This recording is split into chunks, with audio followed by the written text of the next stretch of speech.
Good day, USA! Welcome to Martin Luther King Jr. Day, our national holiday. As we go through today's Be a Stud Citizen reminders from our flag for Monday, January 18th of 2021. And yeah, it's a day off for school, but hopefully kids will review this either at home or it may be school this week. We kick it off, as we always do, with where's our flag? The U.S. flag at half-staff today, because we want to make sure that your school has its flag at its right place, or you at home in business. Our flag is at half-staff, the U.S. flag in Illinois, Maryland, and Pennsylvania. And if you click on the link below, you can read about the honorees for those locations. Today's historical moment from our flag celebrates the life, the birth and life of Martin Luther King Jr. This is part 2 of 2. Part 1 was on Friday, where we reviewed his early days, his childhood, and teenage and high school years. And now we jump into MLK Jr.'s higher education. After graduating from Morehouse College at 19, yeah, amazingly, at 19, he graduated from college, high school at 15.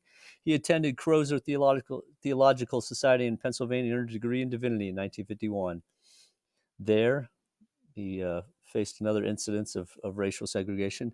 He had fallen in love with and intended to marry a white woman, but his friends advised him against it, having an interracial marriage, because of his intentions to be a pastor in the South. They thought it would be a disaster. He listened to him, broke off the relationship, and I'm sure that continued to boil up and bring him to the point where he got involved in all these civil rights activities we'll jump into here in a moment. He then attended Boston University and earned a doctorate in systemic theology. There, he was introduced to, dated, and married Coretta Scott in Alabama in 1953. 1954, he became a pastor in Montgomery, Alabama. And that's where, in 1955, in December, he was part of the Montgomery Boys. It's not a boys. It's a Montgomery bus boycott, where after Claudette Colvin and famously Rosetta Parks was arrested for not moving to the back of the bus, not giving up their seats for white passengers. And a year later, finally, with the Supreme Court upholding the decision, it was determined that racial segregation on Montgomery buses was unconstitutional under the 14th Amendment, and that put good old MLK Jr. on the map as a civil rights leader. And then he continued to build from there. In 1957, he became founder and president of the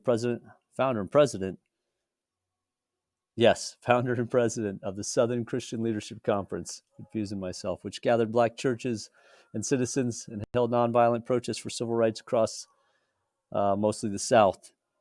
And one of those famous incidences was in 1963, where he was arrested for the 13th time. This is all out of total of 29 over his lifetime. He was participating in leading the Birmingham campaign to end racial segregation and economic injustice in Birmingham, and he wrote a famous letter called "The Letter from Birmingham Jail," which is part of today's inspirational quote. Later in 1963, he cemented his legacy by his famous "I Have a Dream" speech in front of hundreds of thousands at the Lincoln Memorial as part of the March on Washington for Jobs and Freedom. And I can't possibly read all the amazing accomplishments he had, including being part of the Selma to Montgomery marches, his opposition to the Vietnam War, where he's still focused on diversity and economic injustices. And unfortunately, it all came to an end on April 4th, 1968, where the night before he had delivered his "I Have Been to the Mountaintop" speech to support black trash workers in Memphis. The next day, he was shot and killed by James Earl Ray. The death left behind, obviously, Coretta and 4 children, Yolanda, MLK III, Dexter, and Bernice. His life is full of fighting for black voter rights, desegregation, labor rights, and his legacy lives on through the passage of the Civil Rights Act of 1964, the Voting Act Rights of 1965. And now it's time. We got to honor him with our Pledge of Allegiance. I know that was fast, but we promised to get this daily review done in 5 minutes. So students across America, folks at home or at school, inspired by the courageous civil rights activities of Martin Luther King, we say, I pledge allegiance to the flag of the United States of America and to the republic for which it stands, one nation under God, indivisible, with liberty and justice for all.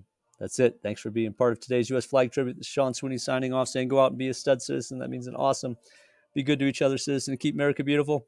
And remember, in God we trust. Go back and read all the amazing things of his life.